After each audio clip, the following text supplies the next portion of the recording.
Hey, my name is Lisa, and today we will talk about how you can get freelance work as an industrial designer. This is one of the most frequently asked questions I get, so let's start.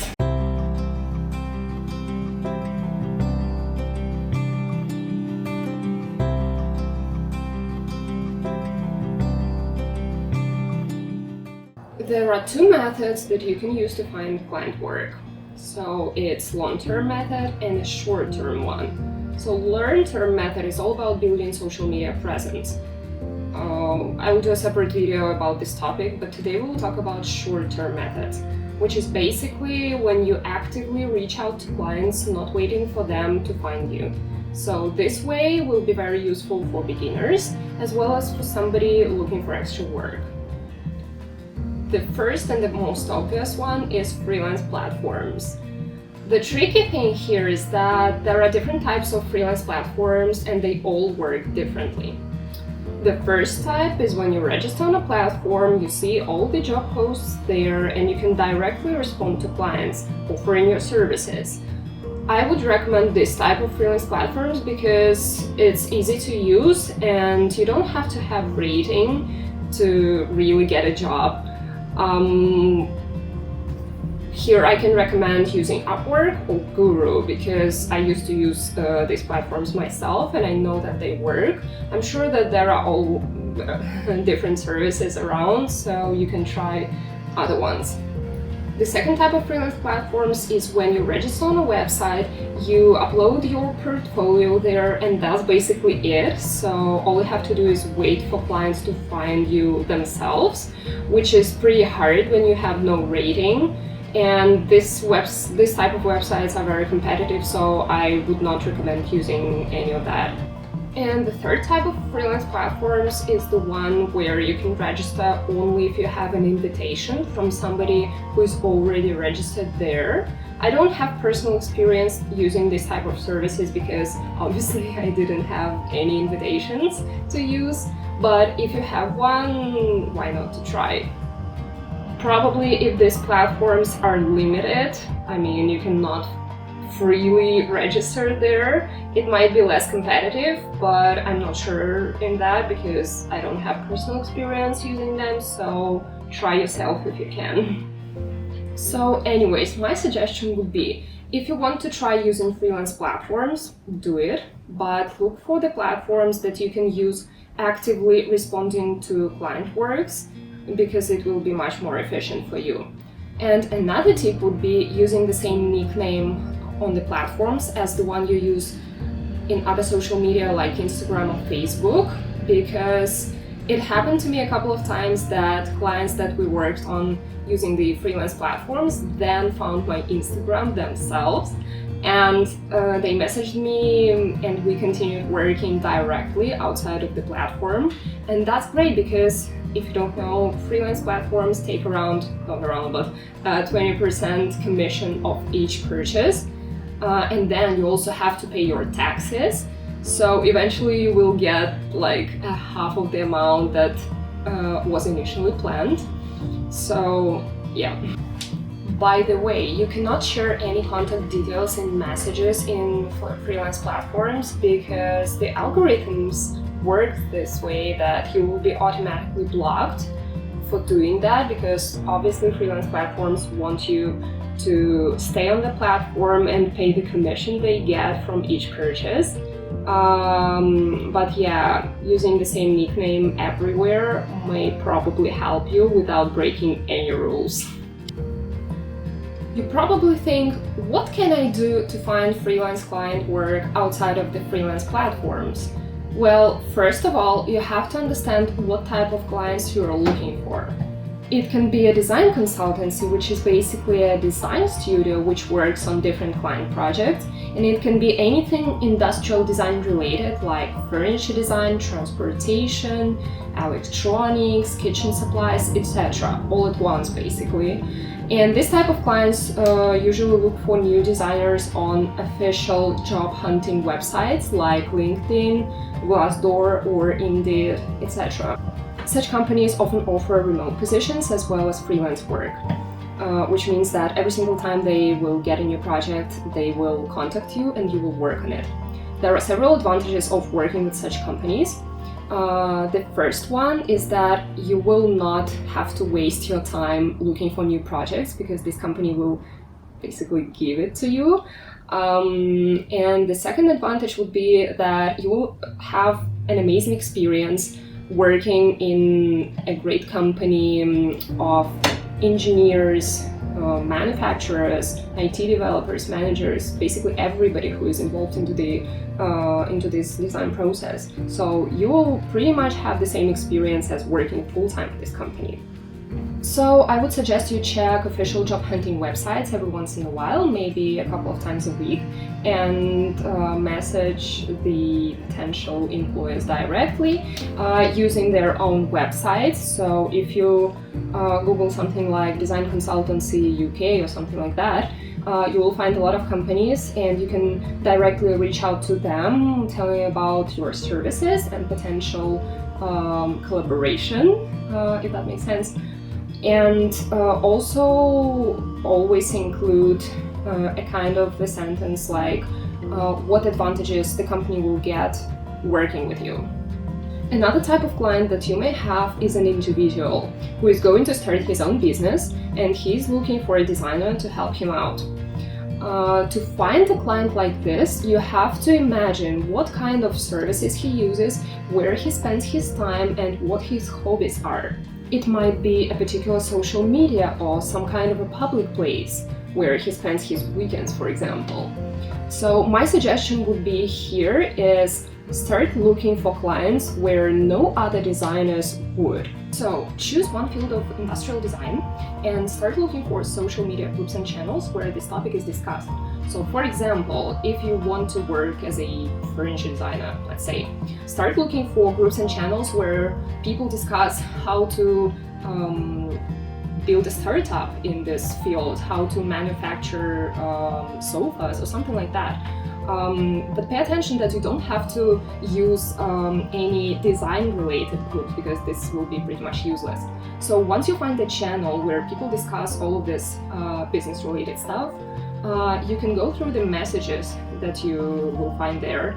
And often people ask other people in these groups if they have any design mates who would help them with their project. And here you go, you just message directly these people, and because there is much more or less competition between people around, like you're probably one of the few other designers in this group, so you just send them your portfolio saying that you are interested to working for them, and it's very likely that you will be hired because, again, competition is much less there. Instead of like using freelance design work related channels, because there are already tons of other designers and it's just impossible to be better than all of them actually. Of course, it's not easy to look for these groups and find them because it takes a lot of time and effort, but once you find them, you will have to spend no other time looking for job opportunities probably. You will just have to turn on your notifications from this channel or group, and every single time that you see a message saying that somebody is looking for a designer, you just directly message the human and you start talking about his project. So where do you find these groups and chats? It can be Facebook, it can be Twitter or Telegram chats. You can also use Instagram to look for different profiles where people discuss manufacturing and startups, anything like that. And you can go to comments and go through them. Also, you may reach out to this profile talking about any type of advertising they can offer you.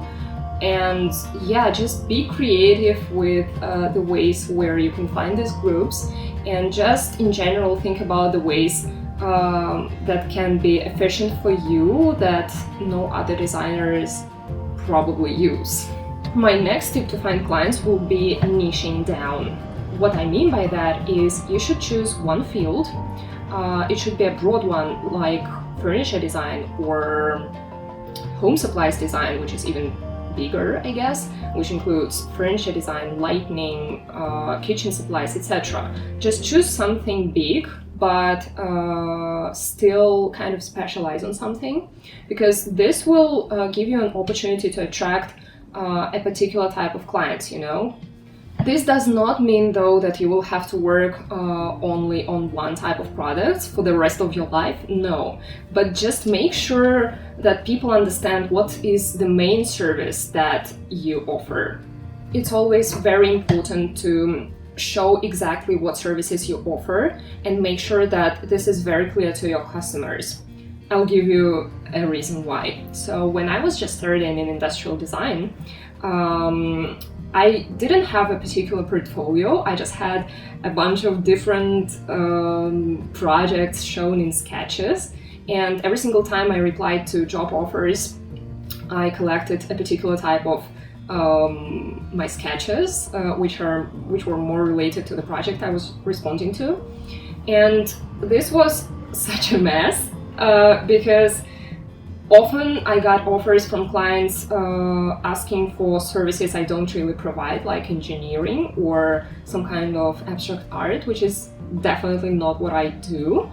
And in comparison, I have another story, which is graphic design related. So when I was starting in graphic design, I prepared a portfolio and I focused on packaging design from the very beginning, because it was something between industrial design and graphic design, because it's kind of like a 3D product. And my portfolio consisted of a couple of projects which had packaging, and I focused on makeup packaging. And from that moment, I really started getting offers from clients asking for this particular type of services, because it was very clear for them what I can do and what they can receive as a result of collaborating with me. Another tip that I can give you is showcase what is the main service you provide and then add additional services. Why is it efficient? Well, when you work with a client with, let's say, if we talk about furniture design today, let's say you are designing a sofa for him. So you designed a cool sofa, he's very happy with the result. And then once you are done with this project, you can also offer him some, let's say, graphic design services, like doing a logo for his company that he's starting to build, or maybe create a website for him if you, again, have this kind of skills.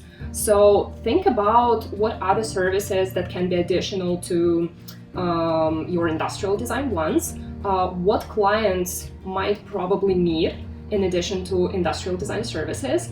And this will actually be efficient for you, because this will help you to continue working with the same client, not really, again, wasting time on looking for new projects to work on.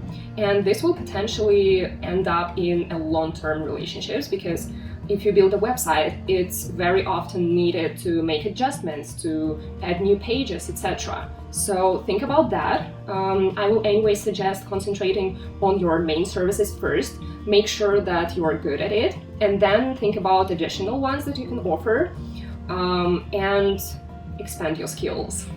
Another source of freelance work for you might be networking, which means that every single time you meet your old mate in the street, or if you visit your relatives that you haven't seen for a couple of years, just tell them what you do, what services you provide, and be proud of what you are doing, actually. And this may potentially end up in a kind of freelance work that they might need from you. This is a great way of finding new projects, because people who know you, they already trust you. They trust you more than any kind of random designer on freelance platforms. So you already have an advantage from the very beginning. A great example of how networking works would be a collaboration with a mechanical engineer. So if you have a friend who studied mechanical engineering and works in this field, and you know that this person is skillful and you can trust him, you can collaborate with him in the way that every time your clients need engineering services after you complete your part of the project as a designer, you can send your client to this friend of yours. And this engineering friend can also do the same. So once his client needs any design services, he can bring this client to you, which is an amazing opportunity actually. And then later you can even build up some kind of a virtual company with this engineering friend of yours, and you can too work as a duo on every single project that your company will get. And just think about it. For clients, it's much more efficient and it's much easier to find a company like this where they can buy design and engineering services rather than looking for a designer and an engineer separately somewhere in the internet.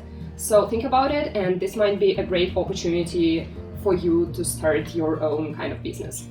The advantage of such collaboration for you two will be zero competition, because you offer different kinds of services and you don't compete with each other, you just help each other actually.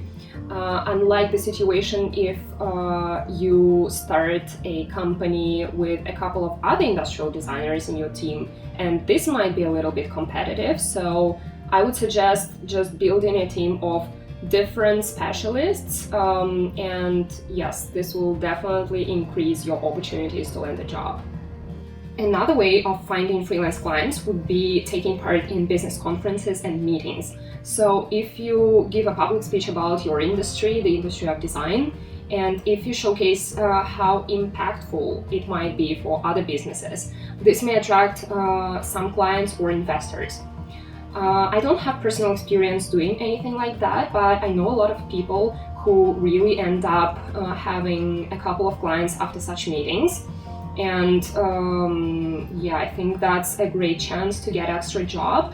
And of course, it might not be that useful for complete beginners, but if you work for some time in the industry, if you know something that you can share with the public, I would suggest trying to do that. So what I would like to get you from this video is that you should look for job opportunities, freelance job opportunities, in places where no other designers would probably look for something like that. So you have less competitions and more chances to land a job. And another tip would definitely be just be open to new connections, get to know people and tell them what you do. And it's very likely that some of them would want to collaborate with you. So these were all of my tips for you today. Stay tuned for more freelance and design content, and I will see you in the next video.